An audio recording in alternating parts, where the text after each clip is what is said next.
வணக்கம், வாழ்க வளத்துடன். என் பேர் ராஜபூபதி, நிறுவனம் மற்றும் பயிற்றுனர், ரேடியன் ஐஏஎஸ் அகாடமி. ரீசெண்டா சுப்ரீம் கோர்ட்ல இருந்து ஒரு ஜட்ஜ்மெண்ட் கொடுத்திருக்கிறாங்க. உச்சநீதிமன்றத்து தீர்ப்பு, ஆசிரியர்கள் பணியில் தொடர அல்லது பதவி உயர்வு பெற டெட் தேர்வில் தேர்ச்சி பெறுவது கட்டாயம் அப்படின்னு சொல்லியிருக்கிறாங்க. டெட் அப்படிங்கிறது டீச்சர்ஸ் எலிஜிபிலிட்டி டெஸ்ட். நமக்கு தெரியும் 86th அமெண்ட்மெண்ட் ஆக்ட் 2002, அதாவது 86வது அரசியலமைப்பு சட்ட திருத்தம். இது அடிக்கடி தேர்வுல கேட்பாங்க. இங்கதான் பாத்தீங்க அப்படின்னா எலிமெண்டரி எஜுகேஷன், அடிப்படை கல்வியை பாத்தீங்கன்னா ஃபண்டமெண்டல் ரைட்ஸா கொண்டாந்தாங்க. குறிப்பாக 6 முதல் 14 வயது வரை உள்ள குழந்தைகள். இதற்காக அடிப்படை உரிமைகள்ல ஆர்டிகிள் 21A சேர்க்கப்பட்டது. அதற்கப்புறம் ஃபண்டமெண்டல் டியூட்டின்னு சொல்லக்கூடிய அடிப்படை கடமைகள்ல பாத்தீங்கன்னா 51Aங்கிறது தெரியும், அதுல K 11ஆக சேர்க்கப்பட்டது. டைரக்ட் பிரின்சிபல் ஆஃப் ஸ்டேட் பாலிசியில இந்த ஆர்டிகிள் 45 இருந்தது. அதற்கு முக்கியத்துவம் கொடுத்து அதை ஃபண்டமெண்டல் ரைட்ஸ் கொண்டாந்துட்டாங்க. இதன் தொடர்ச்சியாக RTE ஆக்ட், RTE சட்டம், அதாவது ரைட் டு எஜுகேஷன் ஆக்ட், கல்வி உரிமை சட்டம். இது பாராளுமன்றத்தில் ஆகஸ்ட் 4, 2009 அங்க சட்டமாக்கப்பட்டு அது அமுலுக்கு வந்த தினம் ஏப்ரல் 1, 2010. இந்த RTE ஆக்ட்ல தான் என்ன சொல்லியிருக்கிறாங்க அப்படின்னா, டீச்சர்ஸ் எலிஜிபிலிட்டி டெஸ்ட்னு சொல்லக்கூடிய டெட் தேர்வு, TET தேர்வு மினிமம் குவாலிபிகேஷன். ஒரு டீச்சர் ஆகணும் அப்படின்னா இது கண்டிப்பாக தகுதி பெற்றிருக்க வேண்டும். இந்த தேர்வு கண்டிப்பாக பாஸ் பண்ணிருக்க வேண்டும். இது பாத்தீங்கன்னா 150 மதிப்பெண்களுக்கு இருக்கும். அதுல 90 பிக்ஸ் பண்ணியிருந்தாங்க ஆரம்பத்துல. இதுல 2 தேர்வு இருக்கு, டெட் பேப்பர் 1, பேப்பர் 2. நம்ம இந்த டெட் தேர்வு ஆரம்பத்துல இருந்து எடுத்துக்கிட்டு இருக்கோம். 2012 இந்த டெட் பேப்பர் 1 அப்படிங்கிறது யாருக்கு அப்படின்னா 1 முதல் 5ஆம் வகுப்பு வரை கற்பிக்க தகுதியுடைய ஆசிரியர்களுக்காக. இவங்க பாத்தீங்கன்னா DTED அப்படின்னு சொல்லுவாங்க, டிப்ளமோ இன் டீச்சர் எஜுகேஷன்ஸ் படிச்சிருப்பாங்க.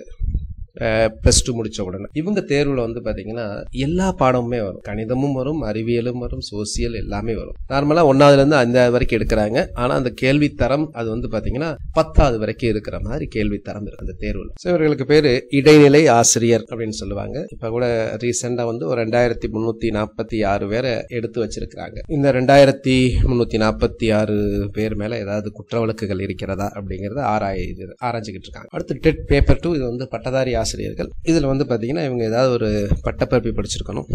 தமிழா இருக்கலாம், ஆங்கிலமா இருக்கலாம், கணிதமா இருக்கலாம், பிசிக்ஸ், கெமிஸ்ட்ரி, பாட்டனி, ஜுவாலஜி, வரலாறு, புவியியல். அதுக்கப்புறம் பாத்தீங்கன்னா B.Ed படிச்சிருக்கணும். இவங்களுக்கு டெட் பேப்பர் 2 எழுதணும். இதுக்கு முன்னாடி பாத்தீங்கன்னா இவங்க டெட் பேப்பர் 1 எழுதலாம்னு சொல்லியிருந்தாங்க. இப்போ ரீசெண்டா ஒரு வருஷங்களுக்கு அந்த ஜட்ஜ்மெண்ட்ல இவங்க எலிஜிபிள் இல்ல அப்படின்னு சொல்லிட்டாங்க. இந்த பேப்பர் 2 பாத்தீங்கன்னா B.Ed படிச்சிருக்கணும். இவங்க பட்டதாரி ஆசிரியர்கள் 6, 7, 8 அதுக்கு மேல வகுப்புல உள்ள எடுக்கக்கூடியவங்க இவங்க. இதுல 2 கேட்டகரி இருப்பாங்க. ஒன்னு சோசியல் சயின்ஸ், இன்னொன்னு மேத்ஸ் அண்ட் சயின்ஸ். அதாவது உங்க பேப்பர் எப்படி இருக்கும் அப்படின்னா தமிழ், ஆங்கிலம், அதுக்கப்புறம் சோசியல் சயின்ஸ்ல அவங்க எழுதணும்.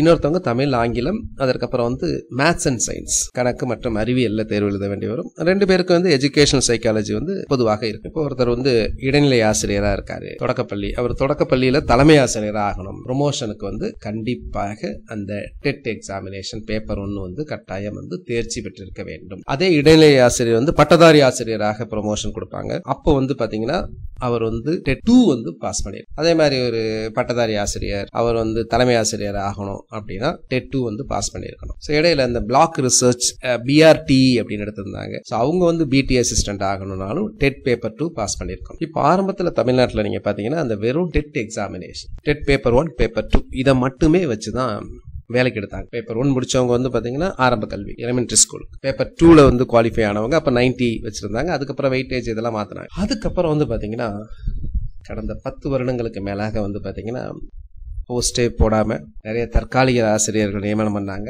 இந்த டெட் இந்த குவாலிஃபை ஆனது பத்தாது, அதற்கப்புறம் நியமன தேர்வு வேணும் அப்படின்னு சொல்லியிருந்தாங்க. அந்த நியமன தேர்வு வச்சு அதுல குவாலிஃபை, அதாவது இந்த டெட்ல குவாலிஃபை ஆனவங்க தான் நியமன தேர்வு எழுத முடியும். எப்படி காலேஜ்ல நீங்க எழுதுறதுக்கு பாத்தீங்கன்னா ஸ்லெட் அப்படின்னு வச்சிருப்பாங்கல்ல, அதுக்கப்புறம் TRB கண்டக்ட் பண்ணக்கூடிய எக்ஸாமினேஷன்ஸ் எழுதணும். அது மாதிரி இதுவே இது ஒரு கொடுமை, சரிங்களா? எப்படி எத்தனை ஒரு 2 தேர்வா எழுதுவாங்க. ஈவன் இவங்களுக்கு மேல சம்பளம் இருக்கக்கூடிய PGTRB, post graduate teachers 11th 12th எடுக்கிறவங்களுக்கு ஒரே எக்ஸாமினேஷன்ஸ், ஒரே MCQ டைப் எக்ஸாமினேஷன்ஸ் மட்டும்தான். ஆனா இவங்களுக்கு பாத்தீங்க அப்படின்னா பேப்பர் 1 and 2, பேப்பர் 1 and 2ங்கிறது ஹெவி சிலபஸ்.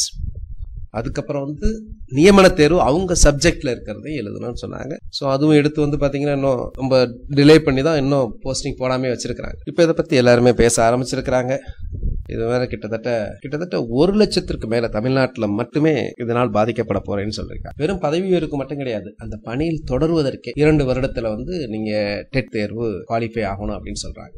இது ஏற்கனவே தமிழக அரசு தொடர்ந்த மேல்முறையீட்டு வழக்கை விசாரித்த போது அந்த தீர்ப்பு வந்தது. ஆசிரியர்கள் பணியை தொடர அல்லது பதவி உயர்வு ஆசிரியர் தகுதியில் கட்டாயம் என்று தீர்ப்பளித்துள்ளது. தற்போது பணியாற்றும் ஆசிரியர்கள் ஓய்வு பெற 5 ஆண்டுகள் மட்டுமே இருந்தால், இப்போ ஒருத்தவங்க 55 வயசுல இருக்காங்க அப்படின்னா அவர்கள் பணியை தொடரலாம், அவர்களுக்கு ஒன்றும் பிரச்சனை கிடையாது. 5 ஆண்டுகளுக்கு மேல அவங்களுக்கு இருக்கு, அல்ல 5 ஆண்டுகளுக்கு மேல அவங்க வேலை பார்க்கணும் அப்படின்னு நினைச்சாங்க, அல்லது பதவி உயர்வு வரணும் அப்படின்னு நினைச்சாங்க அப்படின்னா அவங்க கட்டாயம் டெட் தேர்வில் தேர்ச்சி பெற வேண்டும் அப்படின்னு சொல்றாங்க. டெட் தேர்வு தமிழ்நாட்டில் 2 தாள்கள் கொண்டு நடத்தப்படுகின்றன. முதல் தாள் 1 முதல் 5ஆம் வகுப்பு வரையும், 2ஆம் தாள் 6 முதல் 8ஆம் வகுப்பு வரையும் நடத்தப்படுகிறது. இதில் தேர்ச்சி பெற பொது பிரிவில் 60% மதிப்பெண்களும், பிசி, எம்பிசி, எஸ்சி, எஸ்சிஏ பிரிவினர்கள் மற்றும் மாற்றுத்திறனாளிகள் 55%, அதுல பிசியில பிசிஎம் வந்துருவாங்க. எஸ்டி பிரிவினர் 40% மதிப்பெண்கள் பெற வேண்டும். தற்போது உள்ள சூழலில் ஒருவேளை கட்டாயம் டெட் தகுதி பெற வேண்டும் என்றால் பணியில் உள்ள ஆசிரியர்களுக்கு சிறப்பு டெட் தேர்வு நடத்தலாம் என்ற யோசனை முன்வைக்கப்பட்டுள்ளது. தேர்வை எழுதும் ஆசிரியர்களின் அனுபவம் மற்றும் வயதின் அடிப்படையில் தேர்ச்சிக்கான விதிமுறைகளில் தளர்வு அளிக்கப்பட வேண்டும் எனவும் கருத்து தெரிவிக்கப்படுகிறது. ஏன்னா நமக்கு தெரிய மாணவர்கள் தான் எல்லா பாடத்தையும் படிப்பாங்க. இவங்க பாத்தீங்கன்னா ஆசிரியர்கள் ஏதோ ஒரே ஒரு பாடம் மட்டும் தான் எடுத்துக்கிட்டு இருப்பாங்க. இப்ப கணிதம்னா கணிதம், அவர் அறிவியல் தமிழ் படிக்கணும், ஆங்கிலம் படிக்கணும். டெட் பேப்பர் 2 அப்படின்னா அவங்க பாத்தீங்கன்னா கிட்டத்தட்ட 12ஆம் வகுப்பு வரைக்கும் தரத்துக்குரிய படிக்கணும். அப்போ அவங்களுக்கு கொஞ்சம் ரிலாக்ஸேஷன் கொடுக்கணும். ஆசிரியர்களின் பணி திறனுக்கு ஏற்ப சிறப்பு மதிப்பெண்கள் வழங்கலாம் என்ற கருத்து முன்வைக்கப்பட்டது. மேலும் ஆண்டுக்கு 2 முறை டெட் தேர்வை நடத்த வேண்டும் எனவும் கோரிக்கை வைக்கப்பட்டுள்ளது. ஏன்னா இவங்க 2 வருஷத்துல குவாலிஃபை ஆகணும்னு சொல்லியிருக்காங்க. குறிப்பாக பதவி உயர்வு தயாராக உள்ள ஆசிரியர்களுக்கு முதல் கட்டமாக நடவடிக்கை எடுக்க வேண்டும். ஏன்னா சுப்ரீம் கோர்ட் கொடுத்ததுனால இது கண்டிப்பாக நீங்க இப்ப ப்ரொமோஷன்ஸ் எல்லாம் அப்படியே தடைபடும், எல்லாத்துக்கும் நிற்கும், கொடுக்க கூடாது, கொடுத்தா கண்டெம்ட் ஆஃப் கோர்ட் ஆயிடும். இப்ப இந்த தளர்வுகளை எல்லாம் கொடுக்கலாமா அப்படின்னா அதுக்கு NCTE அதுக்கு பாத்தீங்கன்னா அந்த விதிமுறைகளுக்கு உட்பட்டு தான் தளர்வு இதெல்லாம் கேட்கறாங்க. அந்த பணியுள்ள ஆசிரியர்களுக்கு தேர்வுக்கான சிறப்பு பயிற்சி வழங்கப்பட வேண்டும்.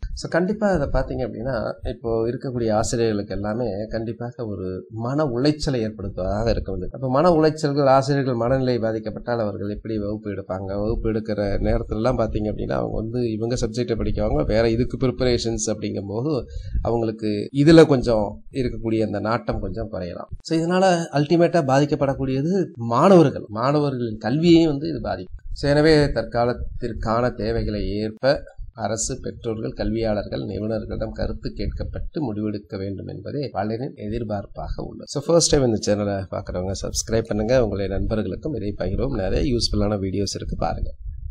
டெட் எக்ஸாமினேஷன், மற்ற எக்ஸாமினேஷன்ஸ் அது சம்பந்தப்பட்ட கோர்ஸ், நேரடி வகுப்பு, ஆன்லைன் லைவ் வகுப்பு. ஆன்லைன் வகுப்பு நம்ம 2010ல இருந்து எடுத்துக்கிட்டு இருக்கோம். அல்லது டெஸ்ட் பேட்சஸ், மெட்டீரியல்ஸ், இந்த டீட்டெயிலுக்கு இந்த நம்பரை சேவ் பண்ணிட்டு ஒரு வாட்ஸ்அப் மெசேஜ் அனுப்புங்க.